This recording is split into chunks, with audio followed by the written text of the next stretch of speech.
દરેક ક્ષણ ખૂબ જ મહત્વની છે. કોઈ પણ ક્ષણની કિંમત બીજી ક્ષણ કરતા વધારે કે ઓછી હોતી નથી. આનંદ મેળવવા માટે કોઈ પણ ખાસ સમયની રાહ જોવી નહીં અને ગેરસમજ કરવી નહીં. ભૂતકાળ, ભવિષ્યકાળ, વર્તમાન કાળથી ફક્ત વર્તમાન જ આપણા હાથમાં છે.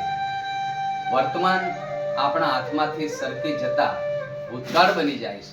વર્તમાન હાથમાંથી સરકી જાય તો ભૂતકાળ બની જાય છે. અને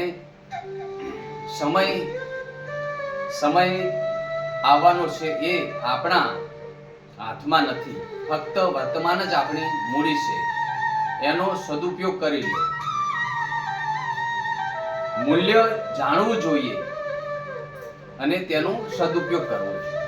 જ્યારે કોઈ પણ અવસરની પ્રતીક્ષા કરી લો છો, પોતાનું સમગ્ર જીવન વ્યર્થ ગુમાવી દો છો. વર્તમાન સૌથી મહત્વપૂર્ણ સમય છે. વર્તમાન ક્ષણમાં સ્વાસ્થ્ય છુપાયેલું છે, જેમાં વિરાટ દર્શન થાય છે.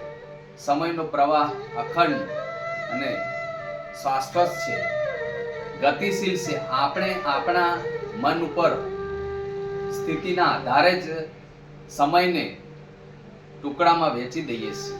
કારણ કે આપણે જીવનની ટેવ ત્રણેય કાળને સાથે રાખે તે જુએ છે અને જીવી શકે છે.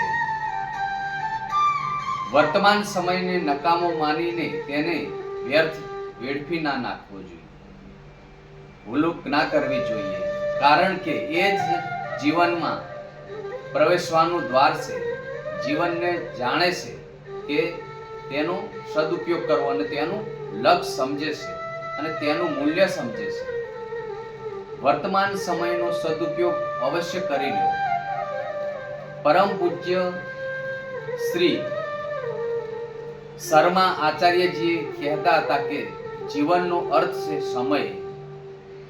જે લોકો પોતાના જીવનને અપાર પ્યાર કરે છે તેને આળસ, પ્રમાદ એક પણ લક્ષ્ય વેડફતો ના જોઈએ. દુનિયામાં જે લોકો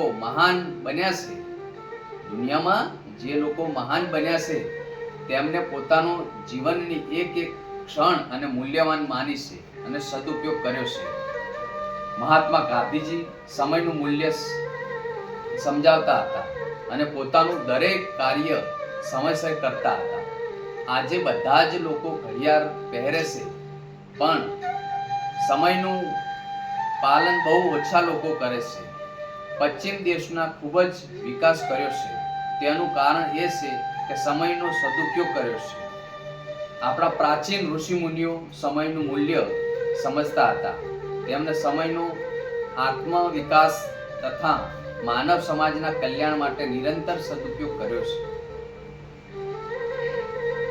અને સમયની એક ક્ષણ મૂલ્યવાન સમજીને કઠોર પરિશ્રમ કર્યો છે. જય માતાજી. રાધે રાધે.